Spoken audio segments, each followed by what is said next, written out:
Bonjour à tous. Comment le 49.3 pourrait exploser à la figure du gouvernement et la figure de Macron?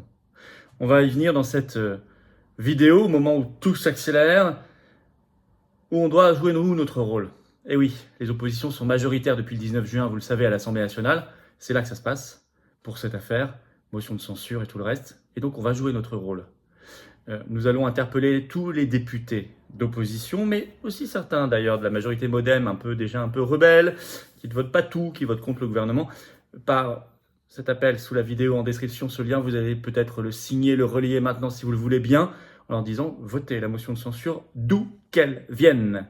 D'où qu'elle vienne, juste dans la foulée du 49.3. Je compte sur vous.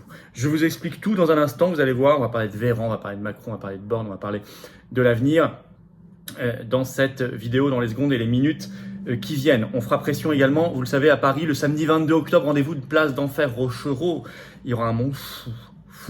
On me dit qu'il y a des gens qui s'organisent de partout. Vous pouvez vous organiser d'ailleurs pour le covoiturage avec vos référents.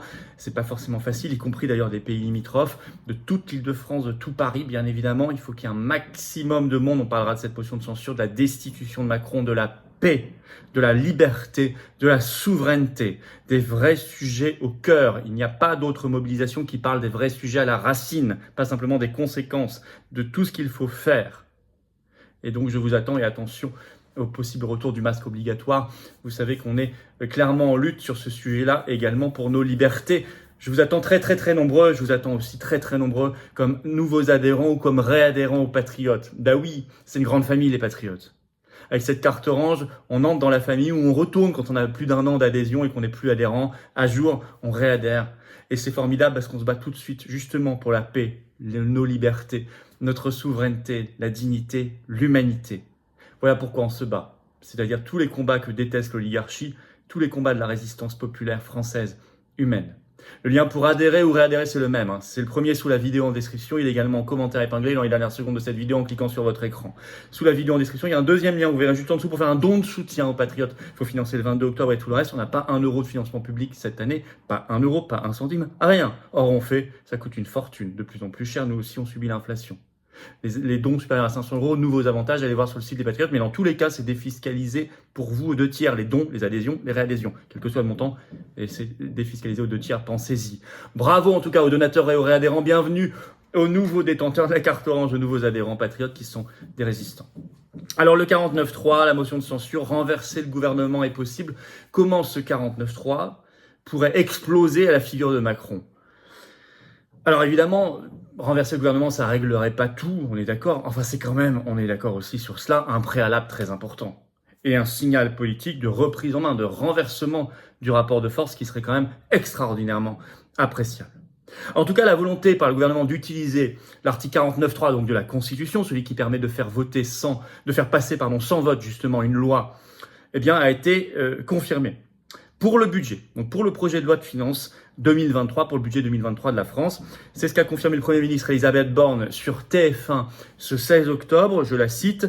On sera sans doute amené à recourir au 49.3, mais ce ne sera pas demain, donc pas le 17 septembre. Bon, ça n'a effectivement pas été le 17 septembre. Le 17 septembre, c'était une journée, je cite, d'échange avec les présidents des groupes parlementaires. Mais j'espère que ceux-ci ont bien réfléchi. Et puis ce 18 octobre, sur France 2, donc c'est tout récent, le porte-parole du gouvernement, Olivier Véran, vous le connaissez, a annoncé que le gouvernement aura, je cite, probablement recours au 49.3 ce 19 octobre. Ce qui veut dire que c'est pas ce jour-là que se voteront les motions de censure, etc. On y reviendra, on aura un peu de temps, d'où l'appel qu'il faut signer et relayer le plus vite possible vis-à-vis des députés d'opposition. Alors je rappelle bien sûr, on parle de 49.3, c'est l'article 49.3 de la Constitution française qui permet l'adoption donc sans vote d'une loi. À ce moment-là, le Premier ministre engage la responsabilité du gouvernement et si il n'y a pas de vote majoritaire contre le Premier ministre et le gouvernement, le texte est considéré comme adopté en l'état. Bon, sauf, c'est ce que prévoit la Constitution, si une motion de censure est déposée dans les 24 heures qui suivent. Alors, c'est facile de déposer une motion de censure, il faut au moins 58 députés sur 577. Donc, il y a 3 groupes qui sont capables de le faire, la France Insoumise, le RN et LR. Chacun en a plus de 58. le 49.3 a été utilisé 87 fois depuis 1958, le début de la Ve République. Le 49.3, depuis une réforme constitutionnelle du 23 juillet 2008, peut être utilisé une seule fois par session parlementaire, sauf justement pour les projets de loi de finances et les projets de loi de financement de la sécurité sociale, où il est utilisable autant de fois que nécessaire. Et là, on est justement dans un projet de loi de finances. Alors, il faut savoir que si le gouvernement confirme bien qu'il utilise le 49.3 sur le projet de loi de finances 2023, aussi bien les groupes RN que LFI, donc LFI au sein de la NUP, ont déjà annoncé qu'ils déposeraient une motion de censure. Mais la vraie question, c'est est-ce que l'un va voter celle de l'autre? Parce que c'est ça le vrai sujet pour que ça passe. Parce qu'il faut qu'il y ait la majorité absolue pour que ça passe et renverser le gouvernement. Alors, côté NUPES, est-ce qu'il serait capable de voter une motion de censure déposée par le RN? C'est pas très clair. Vous avez un article ce 17 octobre de RMC qui est titré ainsi, je cite, « Voter ou non une motion de censure déposée par le RN, le casse-tête de la NUP ». Et vous avez déjà, alors par exemple, un proche de Jean-Luc Mélenchon qui est député LFI, Manuel Bompard, qui lui a dit « Oui, moi je la voterai ». Si c'était une motion de censure déposée par le RN, on vote quand même. Mais, ajoute RMC, je cite, « Une source au sein du parti dit que le débat n'est pas tranché ». Et au sein de la NUP, par exemple, vous avez les Verts. Alors, vous avez un député vert, Benjamin Lucas, qui lui, le 12 octobre sur Twitter, a dit, je cite, « Jamais, sous aucun prétexte, je ne voterai une motion de censure présentée par le RN ». Donc lui, ce serait plus compliqué. Et alors, côté RN, dans l'autre sens, est-ce que le RN pourrait voter une motion de censure déposée par la NUP, par LFI au sein de la NUP? Eh bien, Marine Le Pen a dit non. C'était sur BFM TV ce 16 octobre, elle a dit que, a priori, je cite, ces députés ne voteraient pas une motion de censure déposée par la NUP. Je rappelle qu'effectivement, le 11 juillet, LFI avait déjà déposé une motion de censure. Nous étions d'ailleurs en manif devant l'Assemblée nationale pour dire « votez-la, tout le monde doit la voter ». Et le RN avait refusé de la voter parce que c'était déposé par la NUP. Bon, ils sont manifestement encore, a priori, dit Marine Le Pen, dans ce schéma. Ce qui est très regrettable, on y revient dans un instant. Alors, elle a ajouté quand même sur BFM TV, parce qu'elle n'est pas très à l'aise, je cite, que elle pourrait le faire, mais uniquement sur le sujet des retraites. Là, elle pourrait voter une motion de censure de la NUP. Je cite Marine Le Pen, « J'ai dit que si le gouvernement utilise un cavalier budgétaire pour imposer la réforme des retraites dans le projet de loi de financement de la sécurité sociale, nous voterions l'intégralité des motions de censure déposées. Vous voyez que c'est un cas précis. » Donc elle dit, attention, ça n'est valable que pour ce cas précis, dit-elle. Ce qui n'est pas très compréhensible comme argument, ça veut dire que elle considérerait, ou le RN considérerait que le budget 2023 macroniste serait moins grave que la réforme des retraites, qui elle-même est grave, c'est vrai, mais pourquoi ce serait moins grave? Ça voudrait dire que maintenir les suspendus, ce serait moins grave. Aller vers une société de rationnement, ce serait moins grave. La marche vers la guerre, ce serait moins grave. Voir le possible retour de restrictions Covid comme le masque obligatoire, ce serait moins grave. Quelle drôle de comparaison. Ça n'a pas de sens. Ça n'a pas de sens. Or, si RN et NUP votaient ensemble, il suffirait de faire basculer quelques LR, voire quelques modems, pour faire passer la motion de censure. Ce qui non seulement ferait sauter la loi, premièrement, ce qui deuxièmement renverserait le gouvernement et le Premier ministre. Ce n'est pas rien. Au-delà même du vote, ce serait un symbole très fort et déterminé par rapport à l'oligarchie, ce serait quasiment révolutionnaire. Ça montrerait qu'il y a un début de renversement du rapport de force. Donc avec un impact sur la suite, ils ne pourraient plus imposer leur agenda aussi facilement, sur tous les sujets. Vous imaginez la puissance, ça tient qu'à une décision, une petite décision, petite marque de courage. Parce que le 49.3 aujourd'hui est clairement une arme oligarchique, il faut dire les choses telles qu'elles sont. Je cite sur France 3, il y avait l'ancien président de la République François Hollande ce 16 octobre, et lui il est pour le 49.3 sur le budget, il a dit, je cite, « Le débat a été assez long », il a ajouté, « Il y a un moment, il faut que le budget soit voté ». Alors, évidemment, on pourrait se dire des groupes d'opposition pourraient craindre une dissolution de l'Assemblée nationale, puisque Macron avait annoncé, s'il y a une motion de censure votée, je dissous immédiatement l'Assemblée nationale. C'est ce qu'il avait brandi cette menace, je le rappelle, le 28 septembre dernier, on en avait parlé, lors d'un dîner à l'Élysée avec des responsables de la majorité. Et ça avait été confirmé le lendemain sur LCI, le 29 septembre, par le ministre du Travail, Olivier Dussopt.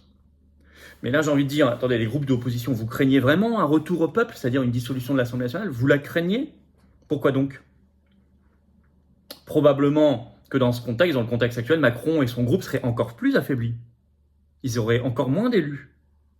Les oppositions pourraient y gagner.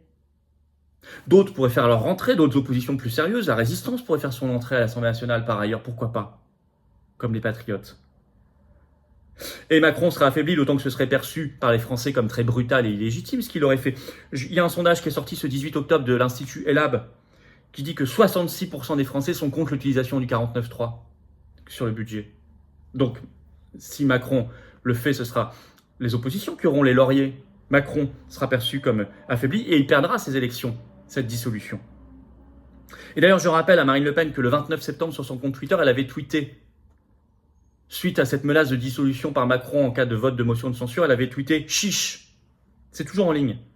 Alors, plus chiche maintenant ? Plus chiche de voter avec la NUP et d'autres la motion de censure ? Et ça vaut aussi pour la NUP avec le RN. D'autant qu'il n'y a pas de risque. Une motion de censure, ça n'est pas voter pour un projet commun, ça n'est pas voter pour un projet de gouvernement. C'est voter pour virer un gouvernement, c'est tout. On se met juste d'accord ponctuellement pour virer le gouvernement. Après, on reprend nos débats et nos clivages. On ne se met pas d'accord pour un projet de gouvernement. Donc il n'y a aucun risque. Voilà ce que j'ai à vous en dire, mais vous voyez, ça peut exploser à la figure du gouvernement et de Macron. Cette motion de censure l'appelle. Signez-le, relayez-le vis-à-vis des députés.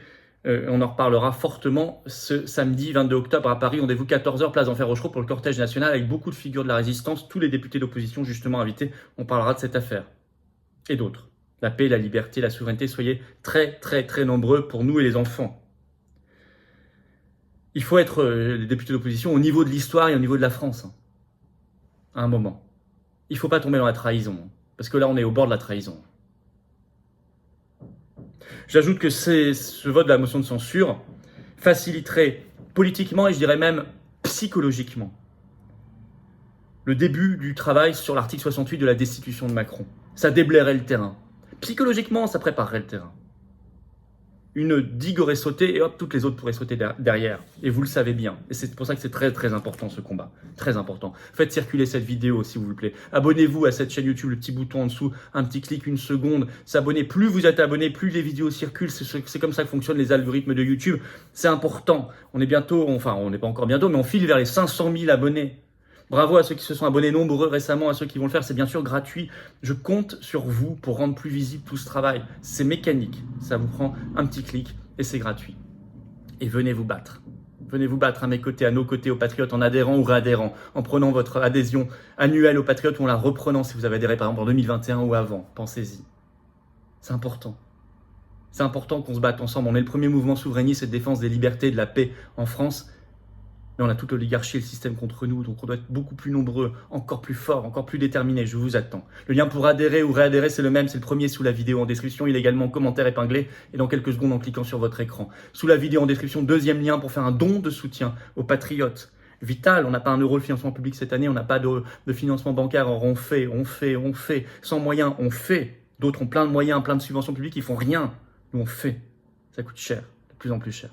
Bravo donc aux donateurs, aux réadhérents, bienvenue aux nouveaux adhérents patriotes résistants. Vive la France!